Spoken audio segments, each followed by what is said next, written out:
थोड़ा जल्दी करना इसको, फिर अपन साथ में लंच करेंगे ना। पीछे हटना, तेरे को पता है ना कि मेरे को पसंद नहीं है और मेरे पैर पे भी चोट लगी हुई है। ये विकास क्या चल रहा है? तू अपना आशिकी ना बाहर जाके करने का, कितना काम पड़ा हुआ है, ग्राहक आकर बाहर बैठा हुआ है। हाँ।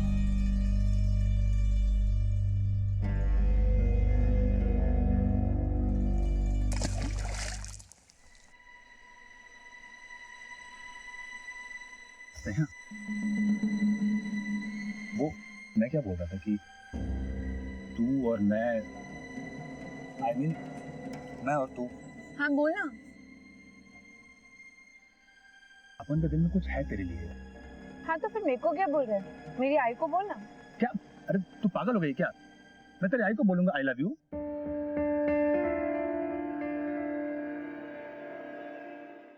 क्या? तेरे को बोला ना ये सब नहीं। क्या तू भी स्नेहा? अरे बचपन से जानते हैं ना मेरे को, भरोसा नहीं मेरे पे? भरोसा है, लेकिन शादी से पहले कुछ नहीं। पहले तुम दोनों सेटल हो जाओ, फिर शादी। तूने मेरे को बोला था ना कि तो भी जॉब के लिए अप्लाई किया। हाँ, कंपनी में टेलीफोन ऑपरेटर का काम है और इसने भी एक नई कंपनी में ही अप्लाई किया हुआ है। तो अच्छी बात है ना, पर पहले काम धंधा जमा लो, थोड़ा पैसा जमा करो, फिर शादी के बारे में सोचो। लेकिन आई, हम दोनों मिलजुल के चला लेंगे। क्यों स्नेहा? नहीं, आई सही बोलती है। पहले हम लोग सेटल होंगे, थोड़ा पैसा वैसा जमा करेंगे और फिर शादी करेंगे। ठीक, मेरे तो माँ बाप है नहीं, आई जैसा बोलेगी वैसा ही कर। आई, अगर कभी मेरा इंटरव्यू पास हो गया ना तो सीधा कैटरिंग का काम बंद और नया काम चालू। फिर तो हम पैसे वैसे जोड़ेंगे ना।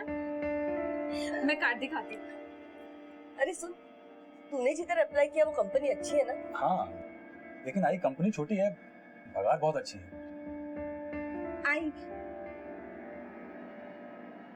अच्छा आई, कल मैं और विकास ना काम के बाद ना इंटरव्यू के लिए जाएंगे और फिर उसके बाद महालक्ष्मी के मंदिर। तो आते वक्त थोड़ा सा देर हो जाएगा, चलेगा ना? देवी के दर्शन के लिए जा रही है ना, जा जा, पर सुन थोड़ा जल्दी आना, काजी वक्त ना तुझे। हाँ आई।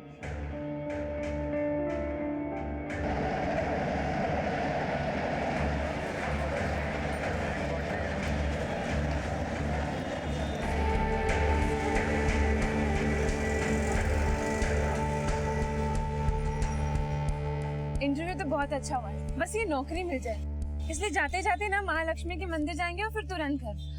आई ने बोला है जल्दी आना। हाँ पता है मुझे आई ने क्या बोला है। आई ने तेरे को बोला जल्दी घर जाने का, है ना? अरे 7वीं बार बोल रही है तू। आई को फिक्र होती है इसलिए बोल रही हूँ। मालूम है तेरे आई को फिक्र होती है। स्नेहा, मुझे लग रहा है ना स्टिच स्कूल के पुराने। तेरे को बोला था देख के चलने का। बहुत दर्द हो रहा है, घर चलते हैं, मंदिर कभी और आएंगे। हाँ हाँ ठीक ठीक, चल चल। अरे स्नेहा, नहीं चला जा रहा, स्टेशन बहुत दूर है, कोई शॉर्टकट नहीं है क्या? एक मिनट रुक जा।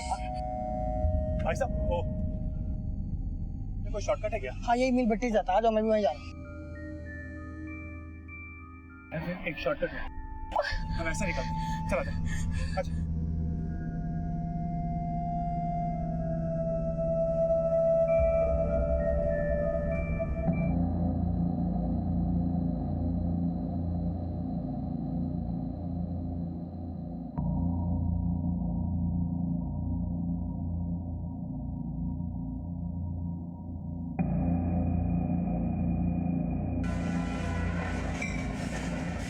दर्द हो रही है, चला भी नहीं जाए। हाँ, यहाँ पे थोड़ी देर बैठते हैं, फिर उसके बाद निकल जाए। बस इसे बैठ जाए। बहुत दर्द हो रहा है। बस पास में स्टेशन, थोड़ी देर यहाँ बैठते उसके बाद निकलेंगे।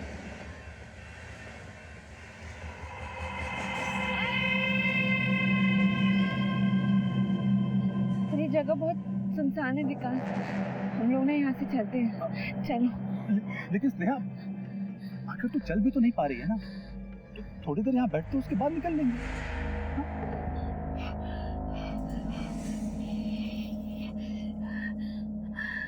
दर्द हो रहा है?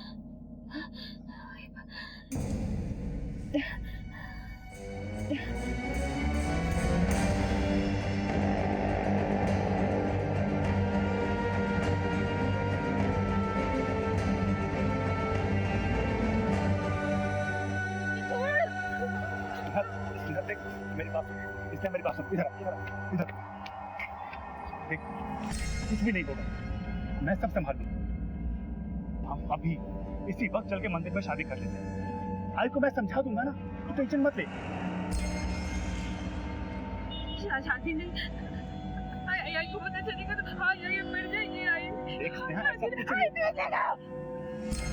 मैं मेरे दोस्त के घर चलता हूँ, वो बिलासपुर में रहता है। हम वहाँ जाके शादी कर लेंगे, किसी को कुछ पता नहीं चलेगा। स्नेहा, मेरी बात समझने की कोशिश कर, देख लेना।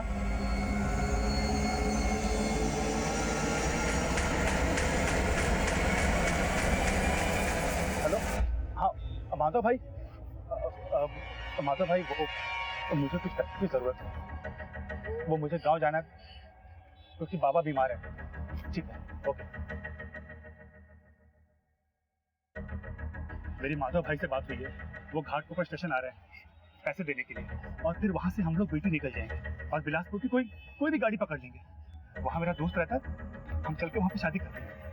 स्नेहा, मैं सब हाँ, ऐसा कुछ नहीं होगा, मैं सब संभाल लूंगा।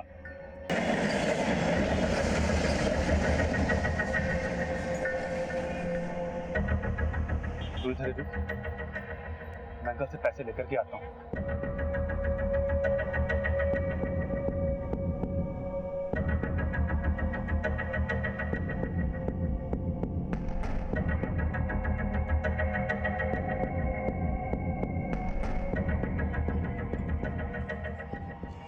अंकल ने कुछ पैसे दिए, मैं तेरे लिए कपड़े लेकर के आता हूँ।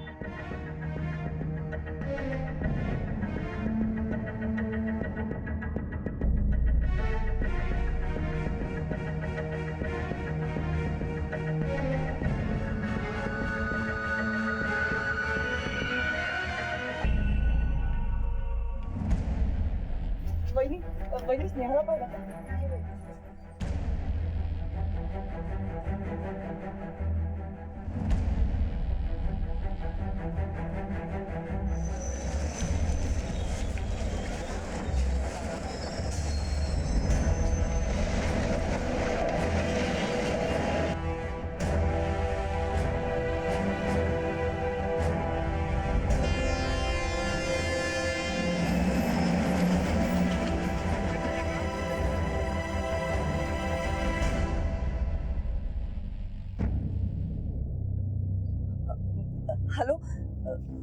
हेलो मैडम, मैं स्नेहा जोशी की माँ बात कर रही हूँ। वो कल आपके यहाँ पे इंटरव्यू के लिए आई थी ना? सॉरी मैडम, वो इंटरव्यू के बाद किधर गई मुझे नहीं पता।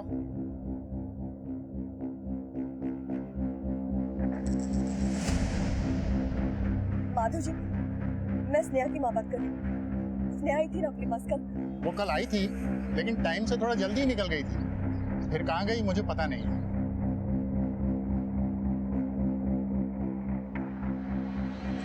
शायद कल रात से मेरी बेटी घर नहीं आई। मैंने हमारे सारे बस्ती वालों को, उसके सारे दोस्तों को, हमारे सारे रिश्तेदारों को फोन किया साहब, वो कहीं नहीं है। साहब वो केटरिंग कंपनी जहाँ पे वो काम करती है ना, वहाँ पे भी फोन किया मैंने, वो वहाँ आकर चली गई। वो बोल के गई थी एक इंटरव्यू के लिए जा रही है, ये पता है इसका। यहाँ भी फोन किया साहब, यहाँ भी आके चली गई। वो कुछ पता ही नहीं है उसका। उसका मोबाइल नंबर 98। ठीक है मैडम, हमने कंप्लेंट नोट कर ली है, हम पता करते हैं। और हाँ, उसका कोई फोन आए या उसके बारे में कोई इंफॉर्मेशन मिले तो सीधा इधर आके बता। मुझे पूरी न शोधा से। हाँ, शोधता हूँ। क्या रे विकास, आने की खबर तो दे देता, मैं तुझे स्टेशन लेने आ जाता। मेरे बेटा,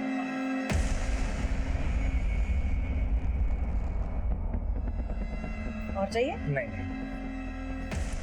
वो दरअसल मैं जल्दी में निकला तो सोचा कि दोस्त के घर पे जाता हूँ। अच्छा किया यहाँ चले आए, लेकिन सामान किधर है तुम्हारा? वो आंटी रास्ते में किसी ने मार लिया।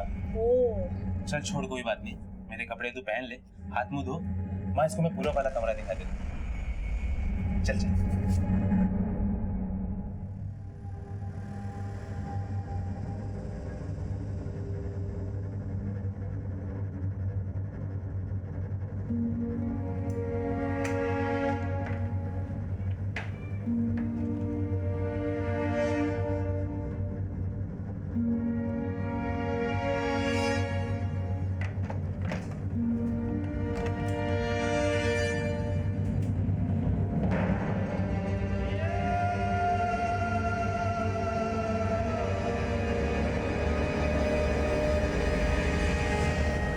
हाँ मैडम, मैं स्नेहा जोशी जहाँ काम कर रही थी वहीं से बोल रहा हूँ।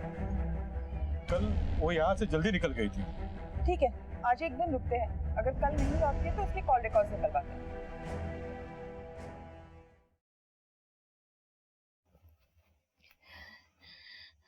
सुनना, चल डॉक्टर के पास चलते हैं।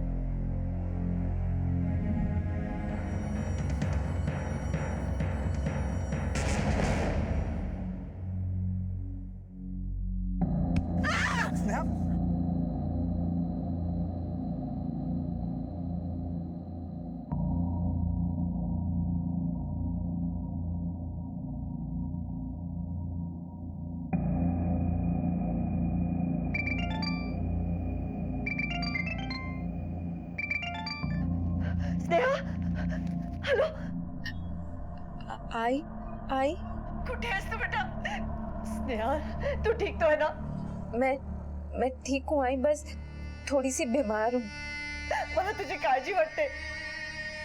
कहाँ है तू? कुछ तो बोल अपने आई को। आई तू रो मत आई, मैं बिल्कुल ठीक हूँ। मैं ना आई विकास के साथ हूँ। स्नेहा, मैंने तो पुलिस में भी रिपोर्ट कर दिया है। पुलिस? नहीं आई, तू पुलिस को ये बोल कि मैं तुझे मिल गई हूँ। पुलिस को कुछ मत बताना। स्नेहा, हेलो।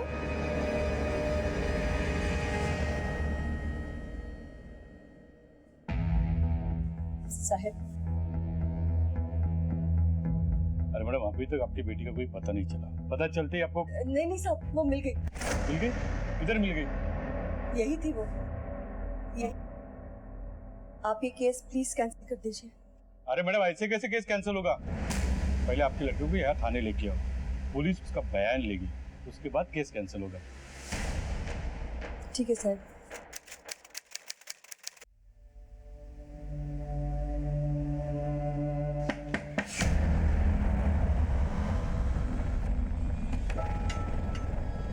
आ गई तुम्हारी बेटी? हाँ, वो काम पे गई है। अरे उसको बोलो एक बार आके थाने में शक्ल दिखा के जाए। बोलती हूँ उसको।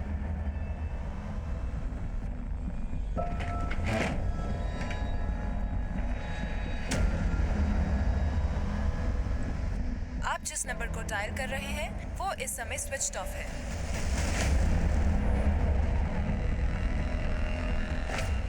क्या इसका तू बेटा?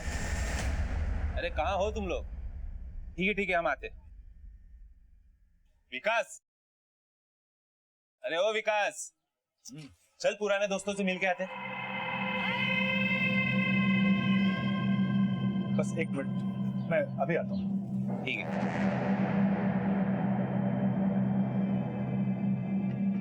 स्नेहा, मैं वो मनोज के साथ में बाहर जा रहा हूँ, तुम अंदर रहना।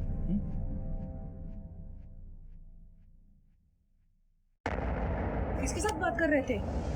बात? कौन है अंदर? कोई नहीं। मैंने अभी सुनी आवाज। एक मिनट, ये लड़की कौन है? ये लड़की कब से रह रही है?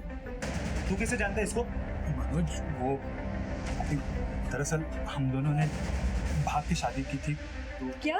इसलिए उसको यहाँ पे छुपा के रखा। अरे लेकिन आंटी, मैं सब समझाता हूँ आपको। आप आओ ना। एक तरफ स्नेहा की माँ गायत्री स्नेहा के इस तरह अचानक गायब हो जाने से परेशान थी, और वहीं दूसरी तरफ खुद स्नेहा भी किसी दर्द से जूझ रही थी। और इधर पुलिस भी मिसिंग कंप्लेंट पर एक्शन लेते हुए परेशान थी और विकास भी अपने दोस्त और उसकी मां से कुछ छिपा रहा था। लेकिन अब गायत्री स्नेहा की मिसिंग कंप्लेंट वापस क्यों लेना चाहती थी? आखिर मां बेटी के बीच में क्या बातचीत हुई थी? पुलिस ने स्नेहा के बारे में 4-5 बार पूछताछ की, लेकिन क्यों गायत्री हर बार बहाना बनाकर टालती रही? क्या स्नेहा वाकई किसी मुसीबत में थी या फिर अपनी मुसीबत को छुपाकर वो किसी और बड़ी मुसीबत में फंसने वाली थी?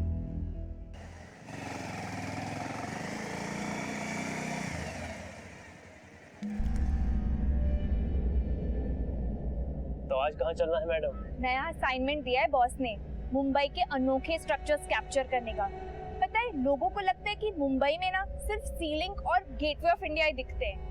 मैं ना एकदम अलग तस्वीर दिखाना चाहती हूँ दुनिया को मुंबई की। भक्ति मिल्स एकदम अलग और यादगार बनाना चाहती हूँ। यस ऑफ कोर्स, यादगार तो होगा ही।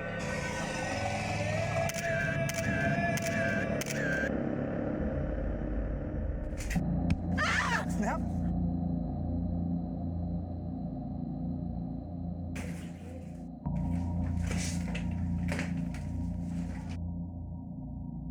मुझे मुंबई जाना है। क्या? आई से बात हुई है मेरी।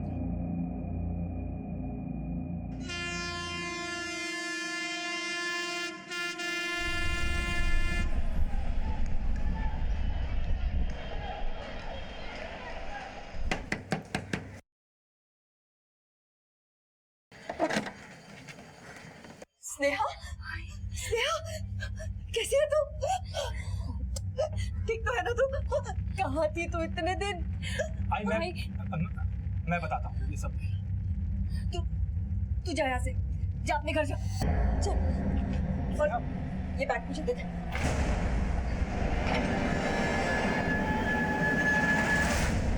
रोज जब हम महालक्ष्मी मंदिर जा रहे थे ना आई, तो रास्ते में मेरे पैर पे चोट लग गई थी। तो याद है ना, मुझे चोट लगी थी, उसके टांगे खुल गए और बहुत खून निकलने लगा। तो हम लोगों ने प्लान कैंसिल कर दिया मंदिर जाने का, और हम लोग वापस घर आ रहे थे, पर मुझसे बिल्कुल भी नहीं चला जा रहा था। और हम लोगों ने सोचा कि हम लोग शॉर्टकट लेके घर जाते हैं ना। शॉर्टकट लेने के चक्कर में आई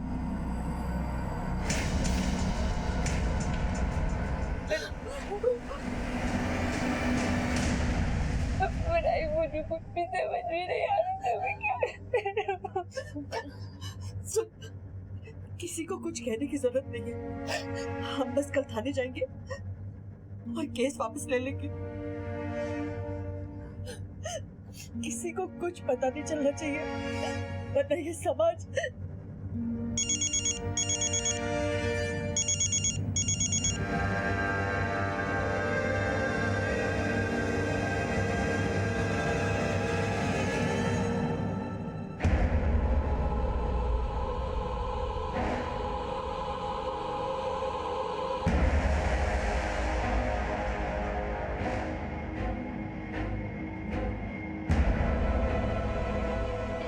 ये है तुम्हारी बेटी।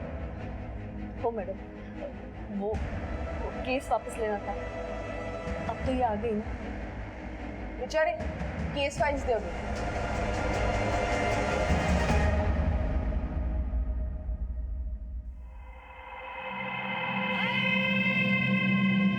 तुम यहाँ क्या कर रहा है? अरे वो क्या पूछ रही? मैं कब से उसका फोन कर, फोन उठा ही नहीं रही मेरा। एक मिनट, इधर आइए। तुम भी। नाम क्या है तुम्हारा? जी, विकास। क्या लगते हो उसके? तो दोस्त है मेरी। सच बोल रहा है ये? अभी 1 महीने से कहाँ थी तुम? क्या हुआ था तुम्हारे साथ? देखो, यहाँ पर किसी से डरने की कोई जरूरत नहीं। कुछ भी तो नहीं। आप केस वापस लीजिए ना। 1 मिनट, मैं इससे बात क्या हुआ था तुम्हारे साथ? पिछले 1 महीने से तुम्हारी माँ तुम्हें ढूंढ रही है, हम तुम्हें ढूंढ रहे हैं। कहाँ थी तुम? किसी ने कुछ किया तुम्हारे साथ? मारा?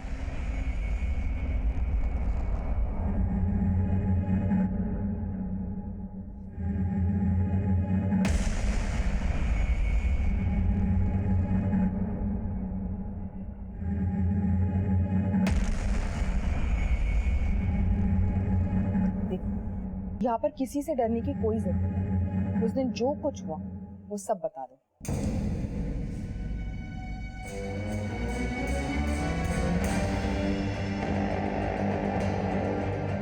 बोलो।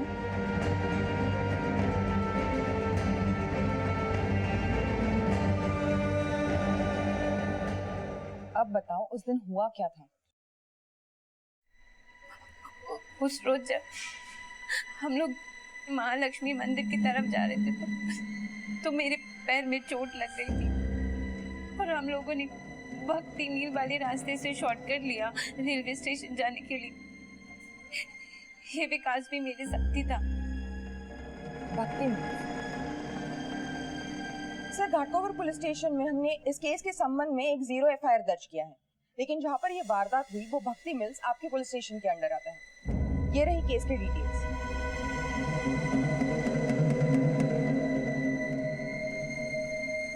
आप बताइए आपके साथ क्या हुआ? मेरे मेरे पैर में बहुत दर्द हो रहा था, तो इसलिए मैं और विकास वहाँ पर थोड़ी देर आराम करने के लिए रुक गए थे। मैं ना ये रुमाल बांध देता हूँ, इससे तेरा खून बंद हो जाएगा। क्या हो रहा है भाई? तुम लोगों को मालूम नहीं है प्राइवेट इलाका? हाँ हाँ, वो मालूम है, ये प्राइवेट इलाका है। तो दरअसल हम लोग महालक्ष्मी स्टेशन जा रहे थे। ओहो, तो अचानक इसके पैर में चोट लगी तो थोड़ी देर बैठ गए थे। तो ऐसे कैसे रुक गए? हाँ, प्राइवेट एरिया ही है, बाप का बगीचा नहीं है। वहाँ पे मत समझा ना। ए, क्या करेंगे? हाँ, तू इधर लड़की के साथ आया ना, टाइम पास भी किया तो भाड़ा कौन देगा? हम लोग निकल रहे हैं, हम लोग निकल रहे हैं। विकास किधर छमिया किधर? निकाल के लीजिए इसको। अरे क्या कर रही हो? अरे बस विकास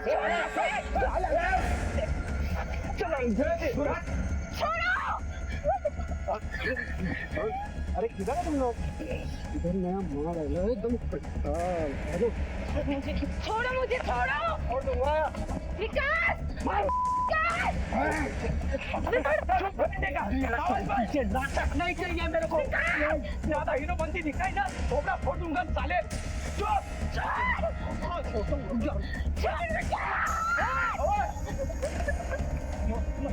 तू बटे ले क्या? नहीं चाहिए। हाथ पकड़ी, क्या पकड़ी?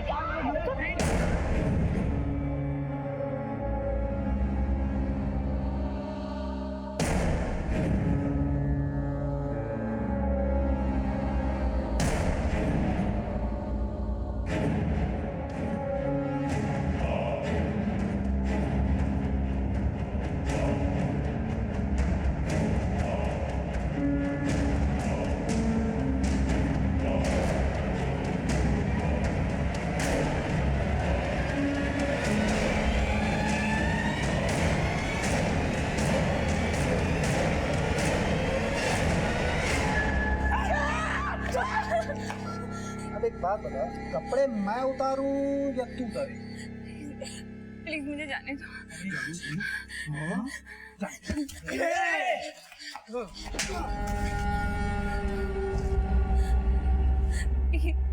प्लीज मुझे जाने दो, प्लीज।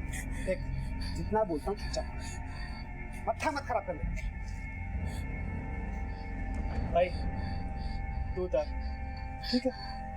ये शुभ काम भी मैं ही कर दूंगा। अरे देख तू नहीं, तेरे अंदर दम कितना। विकास! हेलो पंकज भाई, कहाँ है तू? जल्दी आ, माल आया।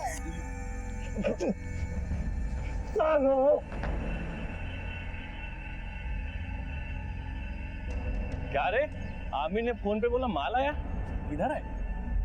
हाल चाल बंद है, मजे लिए जा।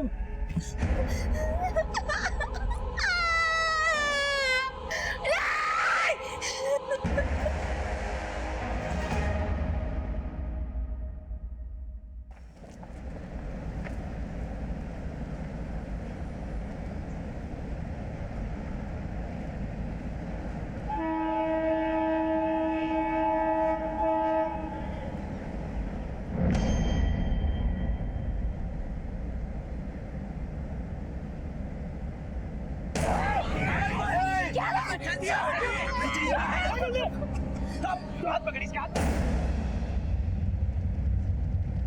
इधर आइए।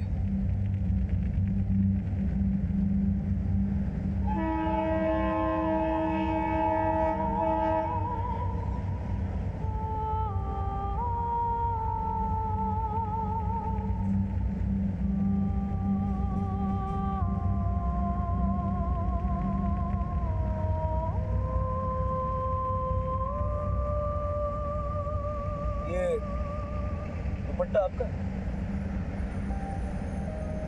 और दुपट्टा क्या है? Forensic test certificate. मोहिते, अगर ये दुपट्टा अभी तक यही है तो हो सकता है कि इस केस से जुड़े हुए कई सारे सबूत हमें यहाँ मिल सके। चारों तरफ अच्छे तरीके से छान मार। सर,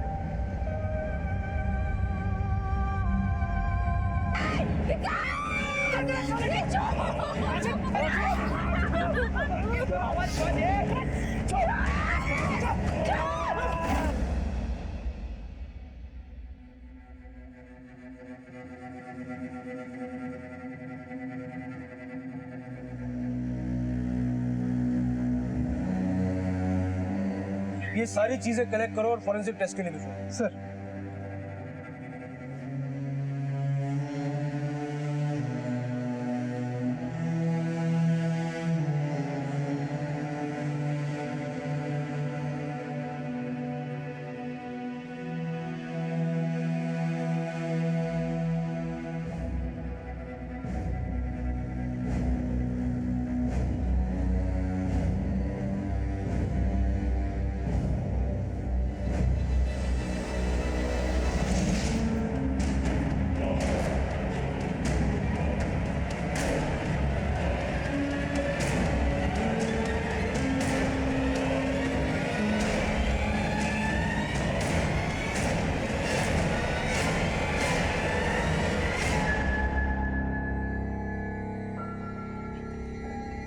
स्नेहा,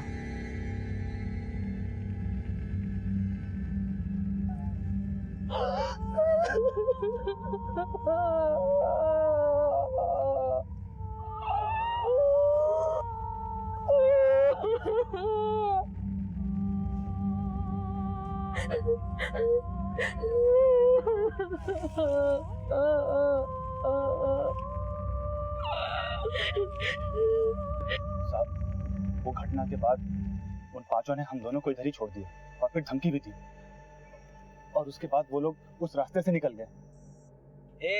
ये रोना धोना बंद कर, समझी? और जो बोल रहा हूँ ना वो कान खोल के ध्यान से सुन। अगर ये बात किसी को बताई, किसी को भी, तो घर में घुस के मारेंगे। नाम पता सब है हमारे पास, बाकी फोटो और वीडियो दोनों है, हा? और सीधा इंटरनेट पर डालेंगे हम लोग, समझी? अब चुपचाप यहाँ से निकल, स्टेशन जा, गाड़ी पकड़ और घर जा। चलो वजीर भाई।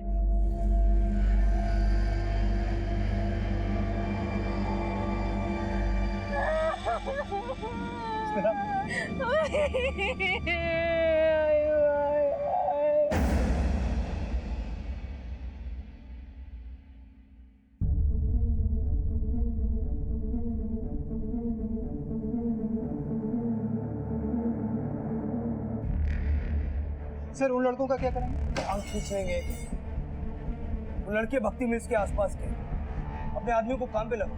22 तारीख को फोटो जर्नलिस्ट का केस भी आया था। हाँ सर। हे, क्या कर रहे हो इधर? क्यों, क्या हुआ? वो केस क्राइम ब्रांच देख रही है। आई नो मोहिते, लेकिन एक ही जगह सिमिलर तरीका, सिमिलर वारदात। मुझे पूरा विश्वास है कि ये दोनों केस एक दूसरे से जुड़े हुए हैं। उन लड़कों में से एक भी हाथ में आ गया, जबान खींच के बाकी के नाम उगलवा लेंगे। क्राइम ब्रांच से भी इस केस की details share. Sir, photo journalist के मामले के बाद पुलिस और प्रशासन दोनों सतर्क हो गए थे। इस केस की निंदा करने के लिए लोग सड़कों पर उतर आए थे। इंसाफ के लिए आवाजें उठने लगी। पुलिस पर लगातार दबाव बढ़ रहा था। एक ही जगह पर एक जैसे दो जघन्य अपराधों ने सबको सख्ते में डाल दिया। पुलिस के लिए इन दोनों केसेस को सुलझाना एक बड़ी चुनौती थी, जहां शायद अपराधी एक ही थे, लेकिन पुलिस बड़ी मुस्तैदी से इस केस को हल करने के लिए दिन रात जुटी हुई थी। पर इतना तो तय था कि पुलिस का पाला शातिर मुजरिमों से पड़ा था।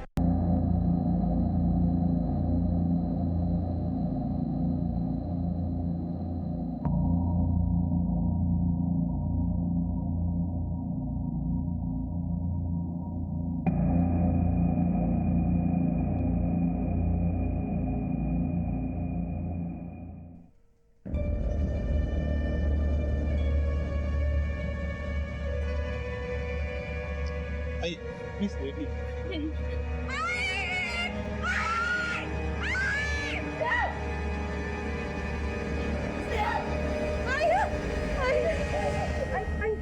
इस आदमी को बोला यहाँ से जाने को आई मैं डॉक्टर करे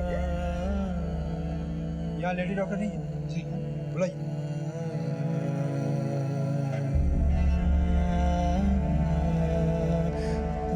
चलो आओ आओ कोई डरने की बात नहीं आओ।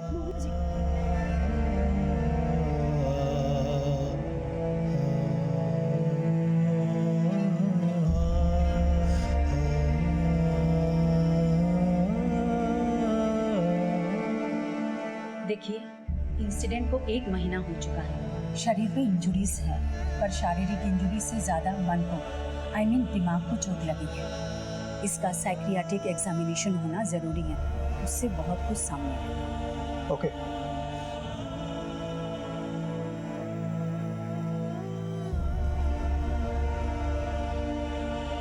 वो लोग जब मैं आंख बंद करती हूँ ना तो सब मेरे आंखों के सामने हाथ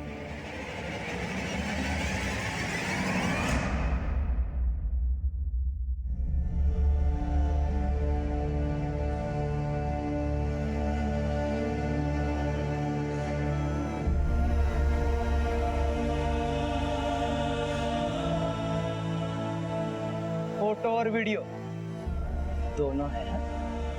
और सीधा इंटरनेट पे डालेंगे हम लोग।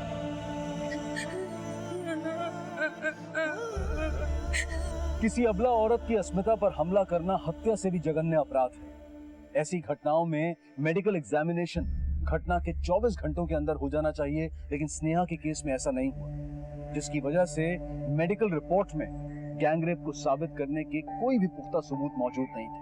लेकिन शारीरिक दुष्कर्म का असर सिर्फ शरीर पर ही नहीं, बल्कि उससे कहीं ज्यादा औरत के दिल और दिमाग पर पड़ता है। अगर डॉक्टरी जुबान में कहें तो स्नेहा इस वक्त PTSD यानी कि पोस्ट ट्रॉमेटिक स्ट्रेस डिसऑर्डर से ग्रस्त है। ऐसे में इंसान हर पल अपने आप को लाचार, बेबस और हारा हुआ समझता है, डिप्रेसिव और हाइपर सेंसिटिव हो जाता है। साइकियाट्रिस्ट की टीम ने अपनी रिपोर्ट क्राइम ब्रांच को सौंप दी थी और क्राइम ब्रांच ने पूरी जिम्मेदारी के साथ इस मामले की बागडोर संभाल ली थी।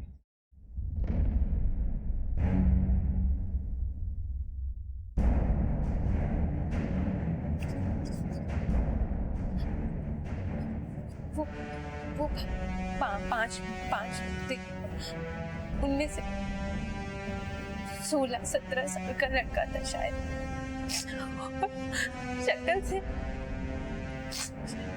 शक्ल से वो सब ना गुड्डे थे और उसके बाद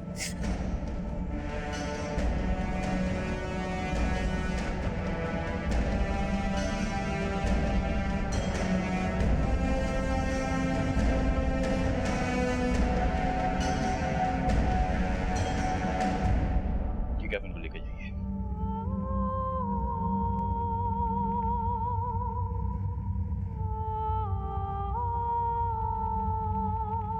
भक्ति मिल के पास में डिस्क्रिप्शन से मैच करते हुए जितने भी लड़के हैं सब पीड़ित लड़की सिर्फ एक लड़के का स्केच बनवा पाई थी।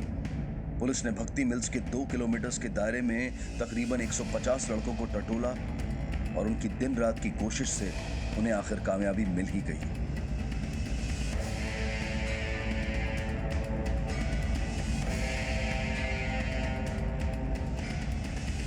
चलो भाई, चल जल्दी।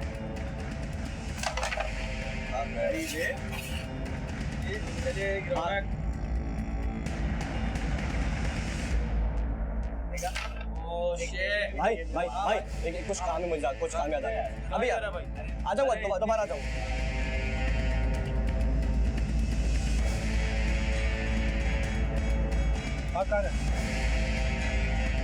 सब मैं कब भाग रहा था, मैं तो घर जा रहा हूँ। चल थाने बात कर ली। सब हुआ क्या है? चल ले चलो। बेटे सच नहीं बोलेगा तो क्या होगा पता है? जैसा जो लड़के थे उनका कुछ हो ना हो, लेकिन तू लंबे टाइम के लिए अंदर जाएगा। मैंने कुछ नहीं किया, मैं सच बोल रहा हूँ, मैंने कुछ किया ही नहीं। चल बैठ जा। जिस लड़की के साथ तुम लोगों ने वो कांड किया ना, उसके साथ एक लड़का भी था। उसको अभी यहाँ बुलाऊंगा, वो तेरी पहचान करेगा, बात खत्म। तू जाएगा अंदर, बाकी चारों को ढूंढने की मेहनत कौन करेगा? मोहित, लड़के को बुला। Yes sir. सब बताता हूँ। सब 4 लोग थे। एजाज, वजीर, पंकज और सब आमिर और तू। हाँ साहब, मैं था। पर साहब पिछली बार मैं नहीं था। पिछली बार टिल्लू था। मैंने कोई काम नहीं किया पिछली बार। मतलब पिछली बार किसके साथ कांड किया? साहब वो जो टीवी पे आ रही है ना, वो अखबार वाली लड़की, उसके साथ उन चारों ने कांड किया था। एजाज, वजीर, पंकज, आमिर और टिल्लू। मैं नहीं था। मैं पिछली बार नहीं था। मैं सिर्फ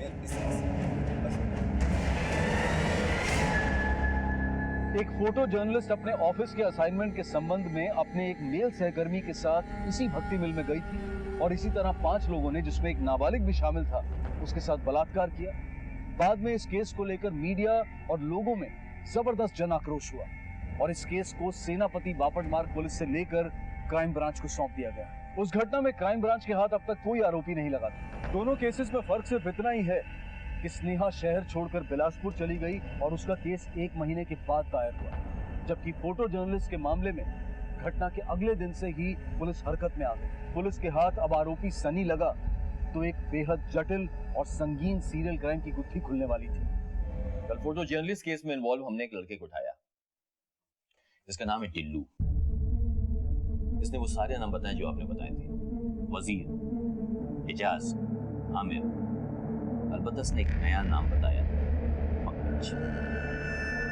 और ये पंकज जो है उस गैंग रेप में इन्वॉल्व है। सफर साहब, मुझे लगता है कि उस मिल में कोई रैकेट है। You are absolutely correct. ये एक रैकेट ही है। ये कमीने वहां घात लगा के बैठते हैं और आने जाने वाली लड़कियों का शिकार करते हैं। सर, पूरा मीडिया और पब्लिक पुलिस के पीछे हाथ धो के पड़ी है सर।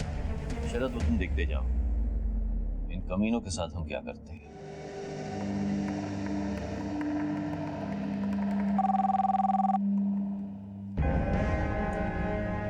सलाम साहब, अफजल बोल रहा हूँ। बोलो अफजल, क्या खबर है? एजाज दिल्ली से आ गया साहब, जरीमारी खोली में।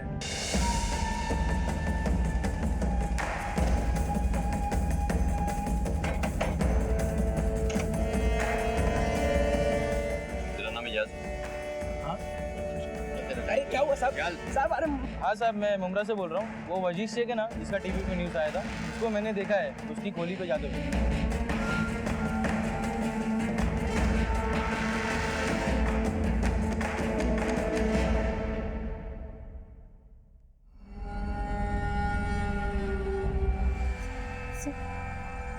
वो ऑरेंज टी शर्ट वाला लड़का और जिसने ब्लैक पैंट ग्रे शर्ट पहनी है, वो वाला लड़का। हाँ सर, वही दोनों है, बाकी इनमें से कोई नहीं है। सर, ये दोनों फोटो जर्नलिस्ट वाले केस में भी इन्वॉल्व थे। 3 मिलने अभी और बाकी। उस साथ बिलासपुर जाने के लिए विकास ने अपने मालिक से 1500 रुपए लिए थे। बिलासपुर में उसका दोस्त मनोज, उसकी मां सुमन, ये दोनों के बयान हमारे पास में है और ये दोनों बयान साबित करते हैं कि डर और बदनामी की वजह से ये दोनों मुंबई से बिलासपुर गए। जी सर। और हाँ, फोटो जर्नलिस्ट के केस को टीवी पे देखने के बाद और अपनी मां गायत्री के लगातार मुंबई आकर मिसिंग कंप्लेंट विड्रॉ करने के जिद से स्नेहा मुंबई आ गई और यहाँ आकर पीएसआई नम्रता के सामने उसने अपनी आपबीती सुनाई। सर, गायनाकोलॉजिस्ट और साइकियाट्रिस्ट के बयान से भी इस अपराध की पुष्टि होती है। शायद हमारे पास में एक पुख्ता सबूत है, ये कॉल रिकॉर्ड। इन 5 के मोबाइल 31 जुलाई और 22 अगस्त दोनों वारदात के वक्त भक्ति मिल में एक्टिव थे। उस दौरान इनकी लगातार आपस में बातचीत हो रही थी और ये एक दूसरे को बुलाकर इस जुर्म को अंजाम दे रहे थे। और तो और दोनों विक्टिम और उनके साथियों के भी फोन इस कंपाउंड के अंदर एक्टिव थे उस वक्त। सर, इन सारे अपराधियों की बैठक भक्ति मिल में होती। ये लोग भक्ति मिल से आने जाने वाली लड़कियों को अपना टारगेट बनाते। सर, लेकिन कई लड़कियों ने इस बात की कोई कंप्लेंट नहीं दर्ज कराई। यही तो मुश्किल है शरद, ऐसे हालात में अक्सर लड़कियां डर जाती हैं। स्नेहा भी डर गई, लेकिन उसने अपने आप को संभाल लिया। जर्नलिस्ट ने हिम्मत की और रिजल्ट सामने। जिस हैवानियत और प्री प्लानिंग के साथ में जुर्म को अंजाम दिया गया है, ऐसे दरिंदों को तो सिर्फ सजा नहीं होनी चाहिए, इन्हें सूली पे लटका देनी चाहिए। हमारी तो पूरी तैयारी है और कोर्ट के फैसले पे हमें पूरा भरोसा है। दोनों ही बलात्कार के केसेस इंतहाई नाजुक थे। सभी अपराधियों को पकड़ना बहुत जरूरी था, क्योंकि न जाने और कितनी जिंदगियां खतरे में थी। पुलिस ने कमर कस ली थी और दिन रात काम में जुट गई थी। सारी मशीनरी हरकत में आ गई थी। जागरूक नागरिकों ने हिम्मत का प्रदर्शन किया और एक के बाद एक मिलती इंफॉर्मेशन से सिर्फ 3 दिनों में पुलिस ने सभी मुजरिमों को धर दबोचा। बलात्कार करता है, बलात्कार करेगा तू, बलात्कार करेगा तू, बात है रेप करने का शौक है, रेप करने का। स्नेहा के साथ हुए जघन्य अपराध में कोर्ट का फैसला आ गया, लेकिन फोटो जर्नलिस्ट के मामले को भी मेनली इसी केस से जोड़कर देखा गया, हालांकि उसकी सुनवाई अलग से हुई। फोटो जर्नलिस्ट मामले में स्नेहा के केस का संज्ञान लेते हुए माननीय अदालत ने आरोपी आमिर, वजीर और पंकज को रिपीट ऑफेंडर्स यानी कि एक ही अपराध को बार बार करने वाला मानकर महिला अपराध से जुड़े नए कानून आईपीसी की धारा 376 के तहत मौत की सजा सुनाई। यह अपने आप में एक अप्रत्याशित फैसला था। नए कानून के तहत देश में दिया गया यह पहला जजमेंट था। और वहीं दूसरी तरफ जुवेनाइल जस्टिस बोर्ड ने दोनों नाबालिग आरोपियों सनी और टिल्लू को बाल अपराध से जुड़ी सबसे ज्यादा 3 साल की सजा दी। इस केस से जुड़े सभी अपराधी 5 दिनों के अंदर पकड़े गए और केस की चार्जशीट अपराध के 57 दिनों के अंदर कोर्ट में फाइल कर दी गई। इस केस में समाज की भूमिका भी काफी सराहनीय रही। यहाँ पुलिस को खबर उनके खबरियों से ज्यादा पब्लिक से मिली और स्नेहा जोशी और फोटो जर्नलिस्ट के अदम्य साहस को भी क्राइम पेट्रोल सलाम करता है। इसी विचार के साथ अब मैं अनूप सोनी आपसे विदा लेता हूँ। फिर मुलाकात होगी अगले एपिसोड में एक और चौंका देने वाले केस के साथ। तब तक अपना और अपने परिवार का ख्याल रखें और देखते रहें क्राइम पेट्रोल सिटी क्राइम्स। सबक एक को सीख हम सबको। जय हिंद।